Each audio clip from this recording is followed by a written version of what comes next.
Phone কেনার সময় সবার আগে আমরা কি দেখি? ডিজাইন, দেন ডিজাইন দেখি। সবচেয়ে ইম্পর্টেন্ট অবশ্যই না, তবে জনগণের দাবি যেহেতু এইটাই, চলেন শুরু করি।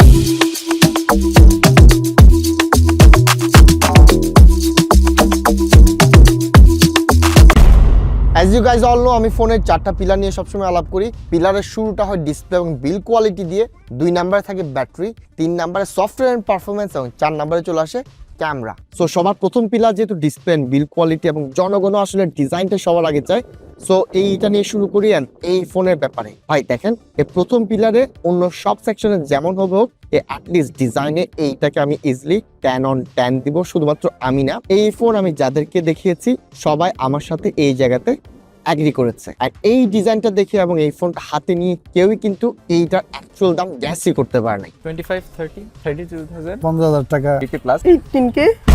তবে এইটার অ্যাকচুয়াল দাম কিন্তু 14,999 টাকা। 15,000 টাকা। হ্যাঁ, 15,000 টাকা। মজা নিচ্ছেন ভাই? না না, মজা না, ইটস ট্রু। তাহলে এটা আমাকে দেন, আমি এখন নিয়ে নিব। এইবার একটু ডিসপ্লে নিয়ে আলাপ করা যাক। দেখেন এখানে 6.9 ইঞ্চি একটা জাইগান্টিক ডিসপ্লে রয়েছে।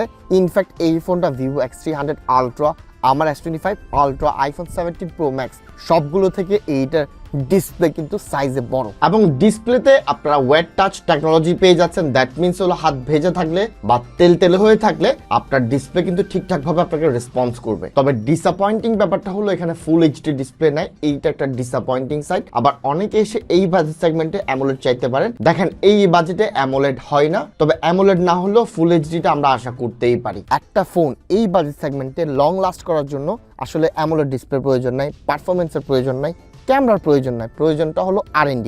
অ্যান্ড Xiaomi ডিসাইড করেছে আসলে তারা R&Dতে ইনভেস্ট করবে। অ্যান্ড আমার কথার সত্যতা মিলানোর জন্য আপনারা যে কাজটা করবেন, এই সিরিজের যত ওল্ড ফোন রয়েছে সবগুলো চেক করবেন, চেক করে দেখেন এগুলো মার্কেটে এখনও যদি এক্সিস্ট করে থাকে, ধরে নেবেন তাদের এই রিসার্চ অ্যান্ড ডেভেলপমেন্টে যে ইনভেস্টটা গিয়েছে। আর এইটার ফলে আপনি এই ফোনটা যখন পারচেস করবেন, আপনি ইজিলি এই ফোন 3 থেকে 4 বছর ইউজ করতে পারবেন। সো এই যে R&Dতে ইনভেস্টের কারণে যে কস্ট কাটিংটা হয়েছে, আমি অ্যাটলিস্ট এই জিনিসটা মেনে নিব। কারণ আমি এই ফোন যাদের জন্য পারচেস করব বা আপনারা যাদের জন্য পারচেস করবেন, মা বাবা আবার নিজের সেকেন্ডারি ডিভাইস হিসেবে, ওয়াইফের জন্য, বাচ্চাদেরকে ফোন দেখানোর জন্য, তাদের জন্য ইটস মোর দেন ইনাফ। তাদের অ্যামোলেডের প্রয়োজন আই ডোন্ট থিঙ্ক রয়েছে। এইবার আলাপ করবো second pillar, that is battery. ব্যাটারিতে এখানে 6000 mAh ব্যাটারি পেয়ে যাবেন এবং মনে রাখবেন এখানে কিন্তু IPS ডিসপ্লে রয়েছে, যদিও বা 6.9 ইঞ্চ। আর এত বড় ডিসপ্লে থাকার পরও IPS যেহেতু রয়েছে এবং 6000 mAh ব্যাটারি, এই কারণে আপনি ইজিলি এই ফোনটাকে 2 দিন ইউজ করতে পারবেন without any hassle. 6000 mAh battery তো রয়েছে, প্লাস এখানে আপনারা European union A class efficiency কিন্তু পেয়ে যাবেন। আর যারা সেকেন্ডারি ফোন হিসেবে এই ফোনটাকে কনসিডার করতে যাচ্ছেন, ভাই ট্রাস্ট মি, আপনার ইজিলি 3 দিন যাবে, যেহেতু সেকেন্ডারি ডিভাইস হিসেবে আপনি চিন্তা করবেন। এইবার আলাপ করবো থার্ড পিলার, পারফরমেন্স এবং সফটওয়্যার নিয়ে। দেখেন এই ফোনের সবচেয়ে স্ট্রংগেস্ট পার্টটাই ছিল ডিসপ্লে এন্ড বিল কোয়ালিটি এবং তারপরে ব্যাটারি। কিন্তু থার্ড পিলারে যখনই আসবে এইটা আপনাকে বেশ ডিসঅ্যাপয়েন্ট করবে। হ্যাভি কোনো ফোন খুঁজে না, খুঁজেটা আসলে জাস্টিফাইড হবে না। তবে তারপরেও আসলে বাজেট যতই হোক, আমাদের এক্সপেকটেশন থাকে সবসময় যত ভালো পাওয়া যায়। সো যত ভালোর গেমে এইটা আসলে আপনাকে অত বেশি স্যাটিসফাই করবে না, এইটা আপনাকে তত পরিমাণে আপনার আশাটা পূরণ করবে না। এইবার আসা যাক সফটওয়্যারে আসলে আমরা জানি Xiaomi একটা প্রুভেন কোম্পানি, তাদের নিজেদেরকে অনেক বেশি পরিমাণে এখন ইমপ্রুভ করে নিয়ে এসেছে, স্পেশালি উইথ HyperOS। আর এই ফোনে আপনারা কিন্তু HyperOSটা পেয়ে যাচ্ছেন। সফটওয়্যারে HyperOS 3.0 এবং 4 ইয়ার্সের স্মুথ এক্সপিরিয়েন্স পেয়ে যাবেন। আর এই ফোনটাতে যেহেতু 4GB র্যাম রয়েছে, এখানে অল্প কিছু ব্লোটওয়্যার আমি দেখতে পাচ্ছি। আমি সাজেস্ট করব বেস্ট পারফরমেন্স আউটপুটটা বের করার জন্য, বেস্ট সফটওয়্যার এক্সপিরিয়েন্সটা পাওয়ার জন্য আমি বলবো যত ব্লোটওয়্যার রয়েছে, ইনফ্যাক্ট এখানে আমি নেটফ্লিক্স দেখছি, স্পটিফাই দেখছি, দরকার নাই। যারা ইউজ করেন না, হাবিজাবি কোনো অ্যাপ রাখবেন না। এতে করে যেহেতু 4GB র্যাম, আপনার ফোন এক্সপিরিয়েন্সটা আপনাকে বেটার এক্সপিরিয়েন্স এই 4GBতে আপনাকে ডেলিভার করতে পারবে। তবে হ্যাভি টাস্কের জন্য যারা আসলে এই বাজেট সেগমেন্টে আসলে ফোন পারচেজ করতে চাচ্ছেন, আমি বলবো আসলে এইটা হ্যাভি টাস্কের ফোন না। ইনফ্যাক্ট এই বাজেট সেগমেন্টে যত ফোনই আপনি মার্কেটে পাবেন, স্পেশালি অফিসিয়াল ফোন, কোনোটাই আপনাকে হ্যাভি টাস্ক, গেমিং এইসবের জন্য আসলে তৈরি না। এইবার আলাপটা করবো third pillar, that is camera. এখানে একটা 30 মেগাপিক্সেলের AI ক্যামেরা শুটার রয়েছে।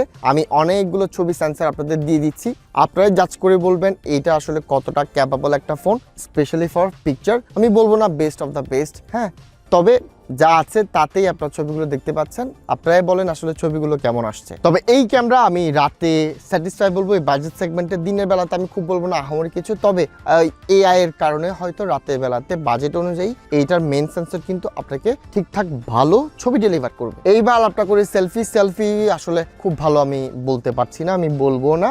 অ্যাজ ইউজুয়াল ছবি আসে, আমি অনেকগুলো স্যাম্পল আপনাদের সামনে দিয়ে দিচ্ছি, আপনারা জাজ করে বলেন আসলে সেলফিগুলো কেমন আসে।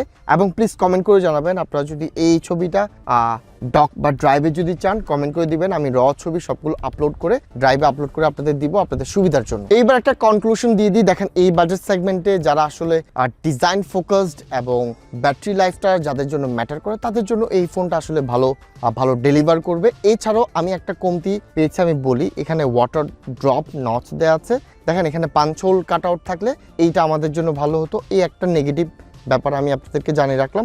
আদারওয়াইজ এই বাজেট সেগমেন্টে আমরা জানি Xiaomi R&D-তে ভালো লেভেলে ইনভেস্ট করে, যার কারণে স্পেক্স হেভি ফোন না হলেও আপনি R&D-তে ইনভেস্ট থাকার কারণে আপনি লং টার্মের জন্য এই ফোনটা পারচেস করতে পারবেন। সো এই তো গেল ভিডিও ভালো লাগে থাকলে লাইক, কমেন্ট, শেয়ার, সাবস্ক্রাইব করে পাশে থাকবেন। ধন্যবাদ।